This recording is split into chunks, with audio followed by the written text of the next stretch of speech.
Good afternoon, everybody. It is Christmas Day.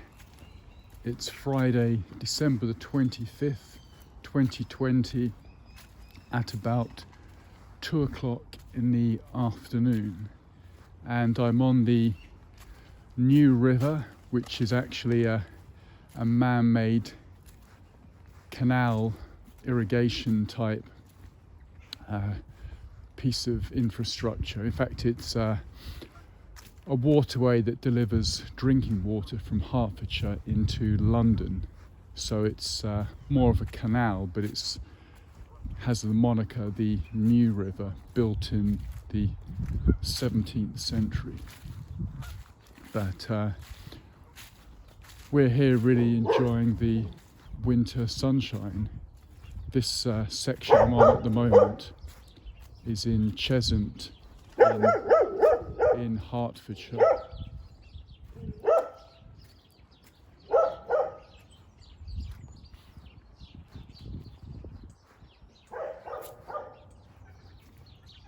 I'll let him bark a bit and then we can resume our conversation. Yes, as I was saying, it's a section of the river just north of the M25, lying just next to Cheshunt, and come here in all seasons. It's particularly beautiful, I think, in the summer. There's so much wildlife here, so much bird activity, water birds and other types. Plenty of your sort of common and garden British birds. There's plenty of insects, wildflowers, river type plants. It's just a bit of great nature just outside the capital city. This New River actually starts in Islington, and I can't remember the distance, but it ends up going somewhere north of Hertford. Just trying to think, because there's the Lee River, which is close by and runs sort of parallel, but the New River, yes, it goes sort of just beyond Ware and sort of terminates in the Hertford area. But I do like this stretch here, and you can see that there's nice sort of meadow type habitat next to it, and then looking back the way we've just come,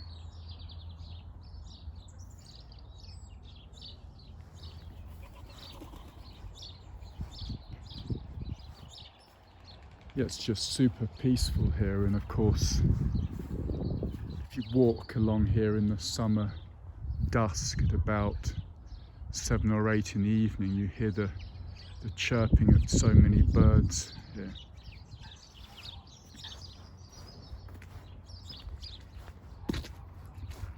But today is a different season, and it's a much colder day than recently. It's about 4 degrees at the moment, I think, about 39 Fahrenheit, which I've got to say, have no problem with that. It's crisp and bracing, got to breathe in the air, and plenty of blue skies with a sort of light cloud cover there.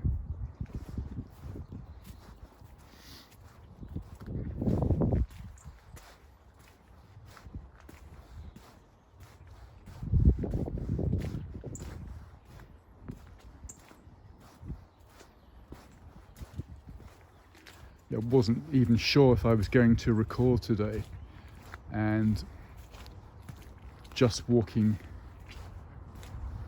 on my way back home now, I thought, well, this is one of my favourite sections of the New River, and such a beautiful day. I thought, let's get a filming under our belt. And thinking about sort of subject matters we could chat about, I thought to myself, well, right about now, as it's close to 3 o'clock, across many households in the United Kingdom, in Great Britain, not all by any means, but a good number of them will sit down and watch what is known as the Queen's message, her Christmas message or annual message, which she pre-records, I think, about 2 weeks before the day itself, and then at 3 o'clock on 25th of December, the state broadcaster gives us her roundup of her year, her thoughts for the year. It only lasts about 10 or 15 minutes. I think 15 minutes is about the normal time. Just interrupting that, you can see it's super muddy here, so I'll show you my boots. Gives you an idea. Look at that. I should have worn the old Wellington boots, the vulcanized rubber boots. They would be better in this condition, but it's just worth the effort, really, to get out of the house and, you know, check it out. Nature's still here, and I'll show you those Canada geese there on that grass verge. Yeah, so what I was saying is the Queen's message, and I've thought about this before, but haven't really sort of fleshed it out. But the monarch, this individual, Queen Elizabeth, who was placed in the role in 1953, is it 52, 53, and is still going in 2020. It's a long time, isn't it? That is a long time. And what is the nature of that role? The monarch is apparently or publicly unable to offer a point of view, is constitutionally barred from saying what she thinks, what she feels. Now, this is unquestioned by us. It's assumed that this is how it's been and this is how it stays. But I have to put it to you that what sort of society would have as its figurehead, its nominal leader, an individual unable to express an opinion, who cannot give direction or leadership, whose only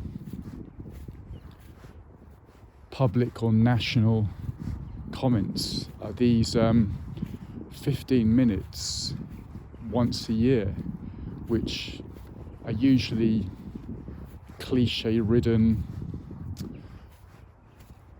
sound bites that one suspects have been written for her. So it may not be her, it could be anyone, but holding the rank of monarch, and we have a system where they're not allowed to interfere with the politics of the day. I mean, it's just all a bit odd once you start to look into it.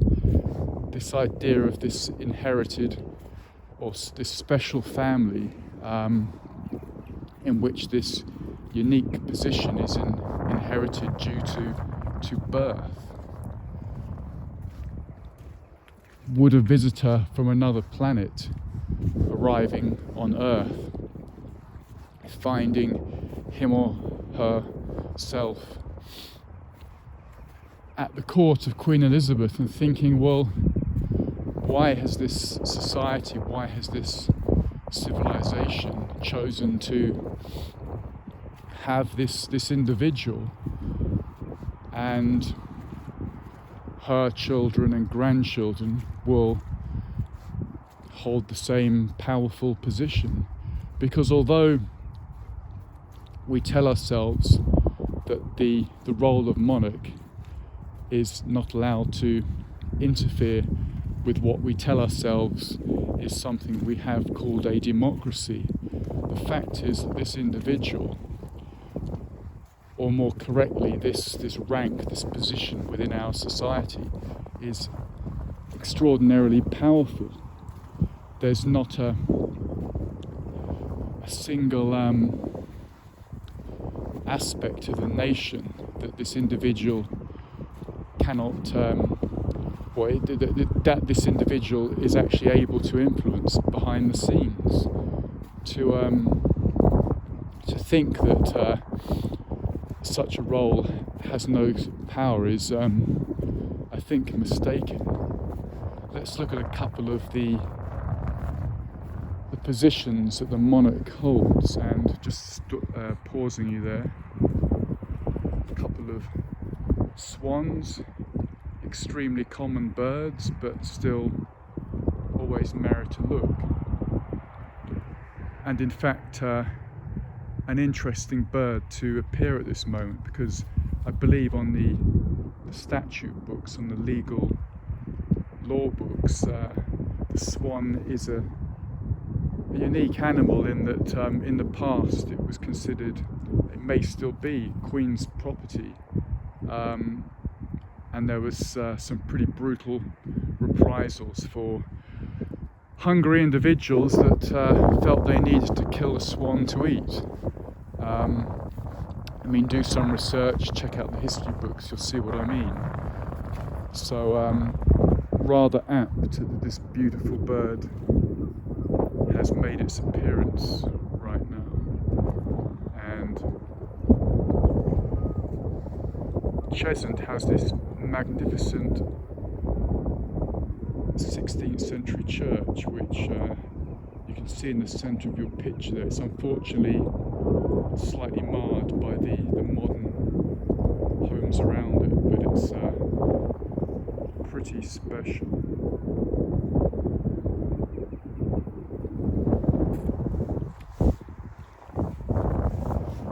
Yes, so as I was saying, the monarch holds two other ranks.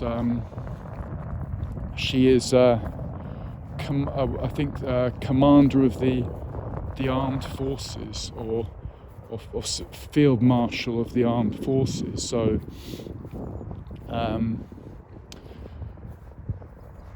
well, I mean, it says it all, doesn't it? I mean, what could be a more powerful title than that?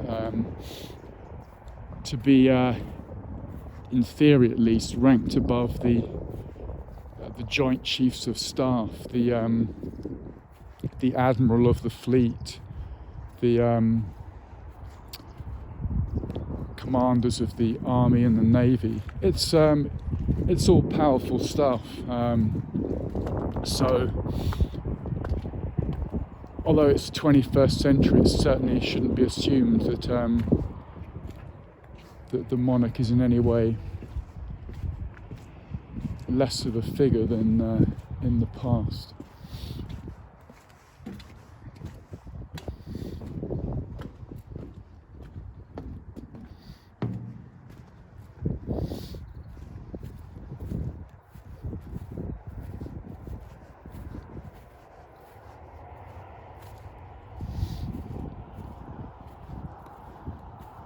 And then, of course, the other role is the Supreme Governor of the Church of England.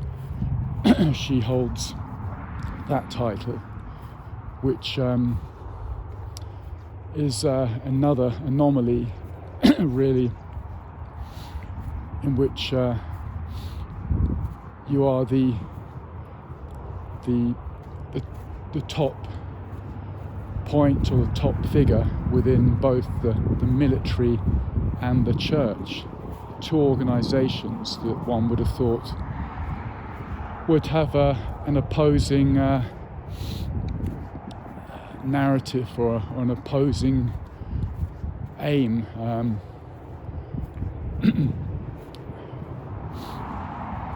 One to destroy the enemy, the other one to raise the spirit. It's something we never question, but this is who we are as a society, as a people. So I'm throwing it out there. I'm saying, should these questions not be debated by the education system, by the media?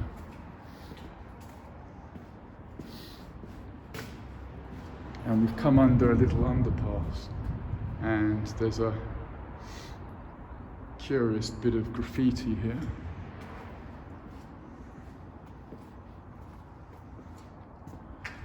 Looks like Saturn.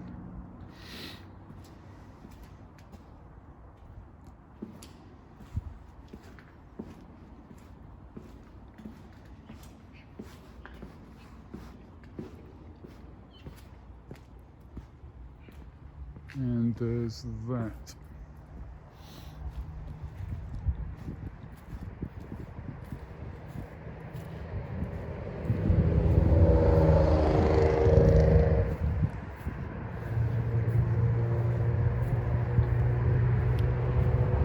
And in my walk, my video, when I was at Golders Hill Park, I touched on another subject, which is the what I'll call the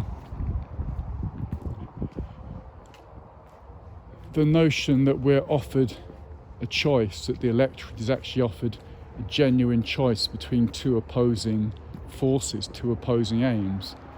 And I'm questioning whether that's the case. I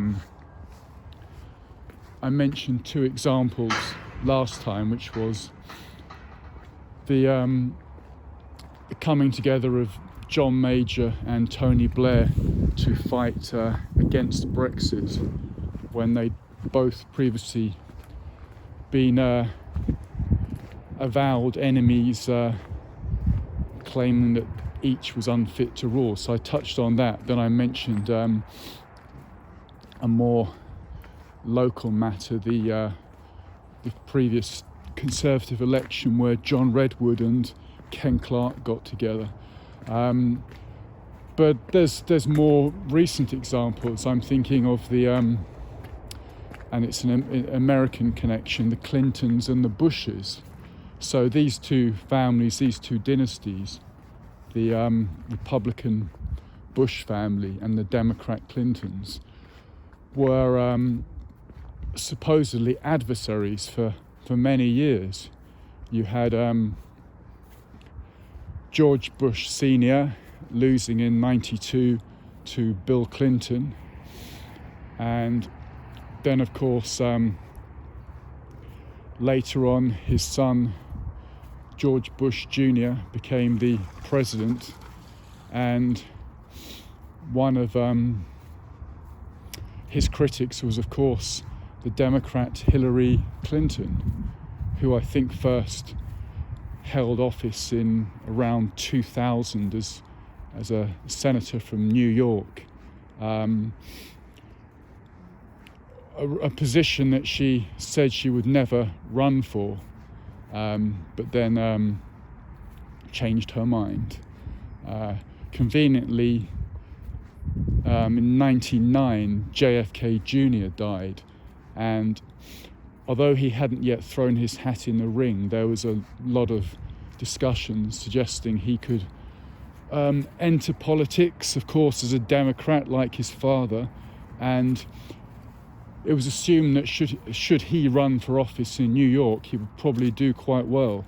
But of course, he died in a plane crash in '99, and in 2000, up pops Hillary Clinton and makes her successful Senate bid. So she gets into the Senate, and then of course we know where her career went from there.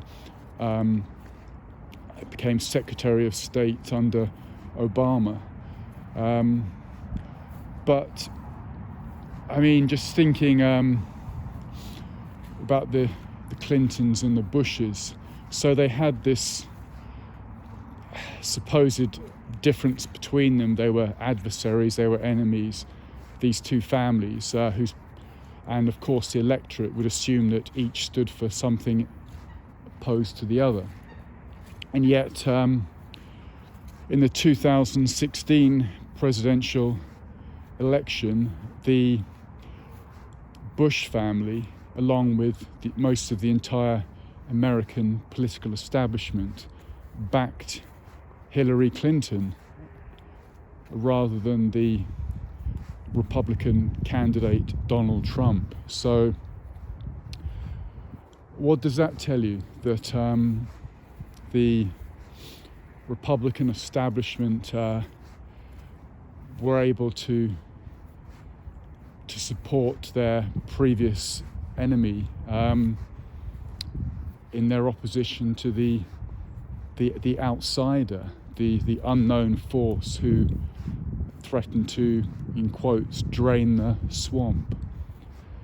I think it's an interesting talking point. It to me touches on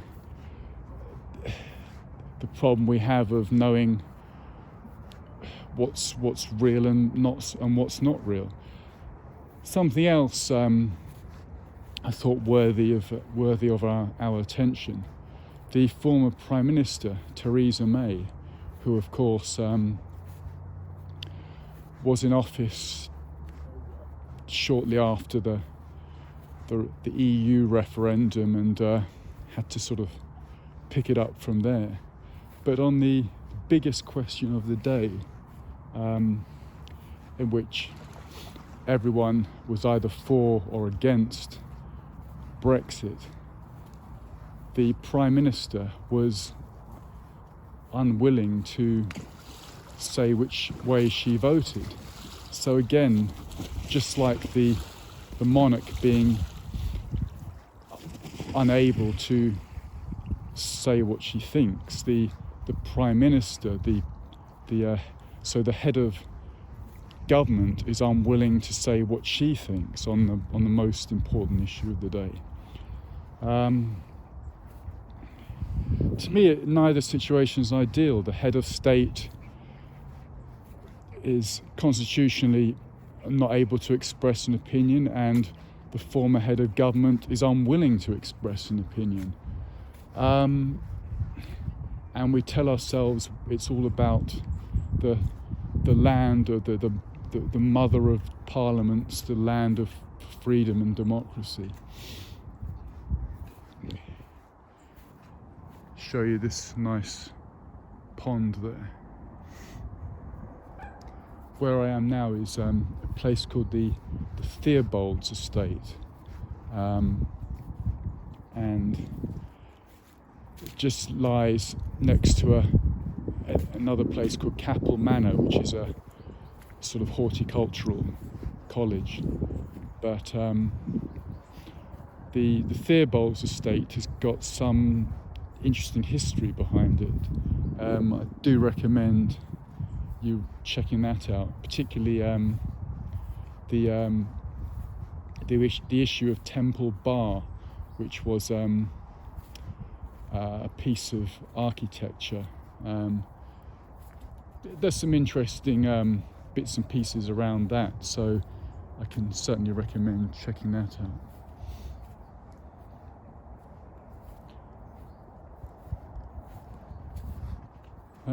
So where was I? It just leaves us with the current Prime Minister, Boris Johnson. For some, the jury's out. For me, it's pretty clear. I just think something within his personality that just doesn't cut it for the role of leader of the nation. But of course, that's will be decided at the ballot box. But any high hopes that some of us had at the beginning are now fast diminishing.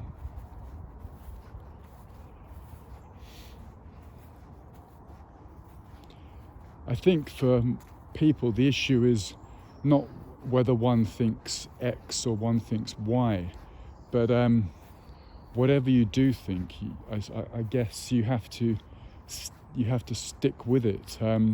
To change an opinion or to go back on what you've said is always going to cause difficulties, I think.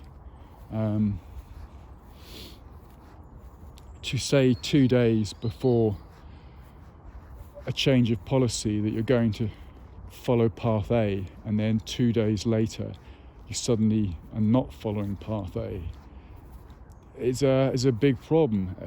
To me it's a credibility problem, and I guess anyone could accept it for the once, or it could be passed over, but a habit of the same kind of approach doesn't really cut it as far as I'm concerned.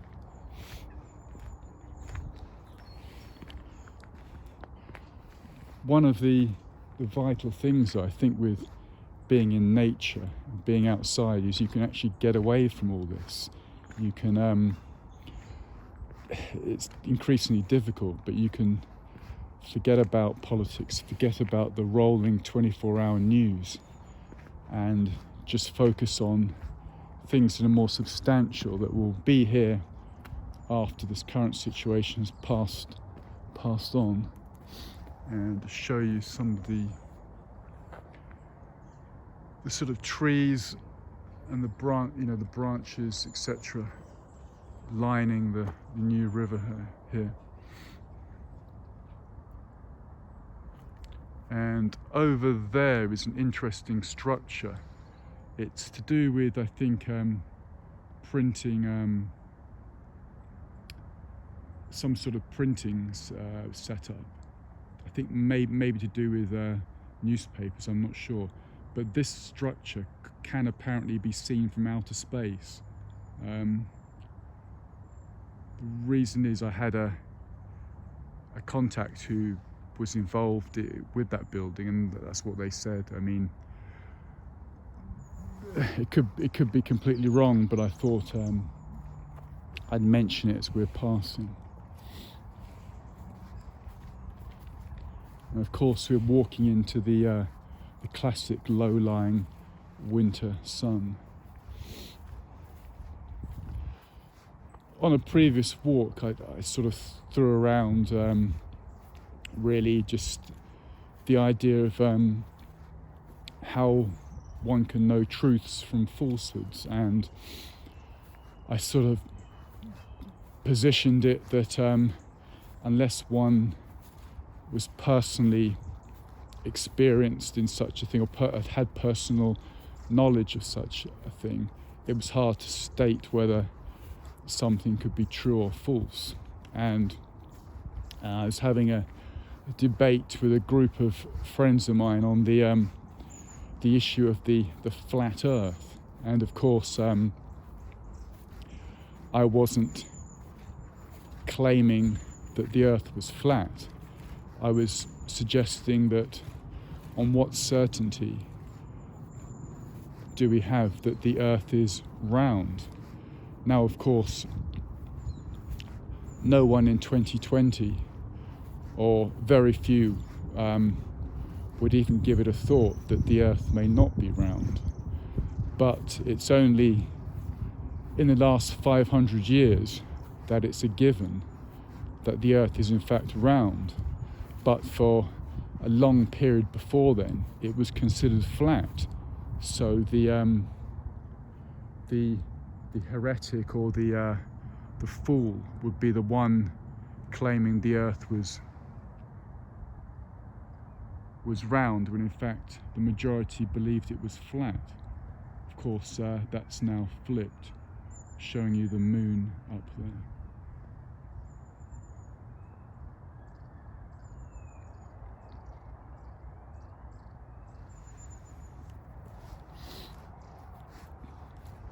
And we've mentioned the earth, I've shown you the moon, and that just leaves, of course, the sun, our star.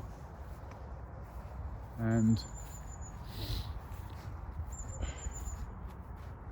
the whole issue as well with climate change, the so-called man-made climate change. And I had another conversation in which I said, is it not the case that to understand the child, one should look to the parent, and therefore to understand the planet, should one not look to its star? What do we really know about the communication between the earth and the sun? Is it not unreasonable to say,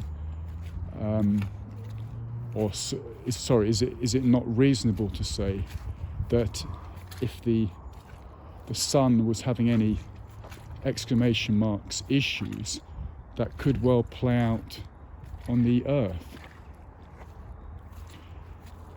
Yet, of course, our greatest scientists think they understand fully the stars and the planets, and any attempt to say that each of those bodies might have its own consciousness would be sort of dismissed. But do we really have any idea the communication between the sun and the earth, between the star and its planet? Have we actually not even a single idea of what it all means? Something I often like to think about is a little ant crawling on a piece of sidewalk on Fifth Avenue in New York City. Now, that ant has an awareness of its own environment, but we can reasonably say that the ant has no possible understanding that it's in the entity known as New York City. The situation is not, we believe, appropriate to the ant's understanding of its reality. And yet we, who are really only not a little bit larger than the ant, think we have an understanding of our reality. And look at the size of the sun. It's immense power, and how can we possibly say that entity does not possess a more advanced consciousness than ourselves? I mean, it's surely it's the greatest of arrogance to think that the human being, really no bigger than 6 foot, has a greater understanding than a huge star. It's just questions that they're not thrown around in primary school, are they? Will you ever see a bunch of 10-year-olds debating this stuff? But it's crucial as far as I'm concerned. The question of being able to see and being able to not see, between vision and blindness.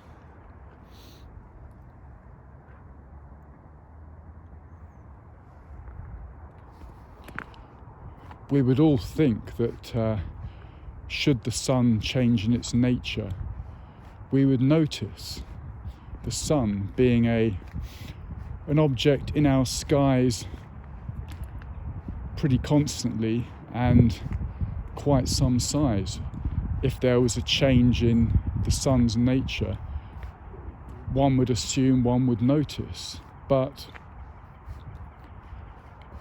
is it possible that such a change could occur and it would remain unnoticed, undetected by the human being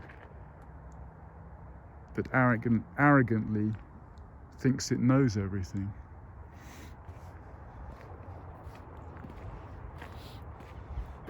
And what exactly do I mean by a change in its nature? The sun is represented as appearing yellow in terms of how it's depicted in a book, shall we say. Of course, in space, the stars are either depicted as, well, assumed that they're white in appearance in space. But in terms of how the human eye sees the sun, it's always seen it as yellow during the bulk of its movement through the sky, or rather our movement around it. But what if the actual visual appearance of the sun was no longer yellow, but appeared increasingly white, and a bright white at that? Would we notice? You may say, of course we would notice, but I put it to you that perhaps you or I would not. So if such a change can go undetected, unnoticed, then perhaps there's a lot of other things in our reality on which we can't claim a certainty. I will leave it on that point for today. Thank you for watching. You're watching Kent Davidson Urban Adventures, a little bit of a rural adventure today. Over and out.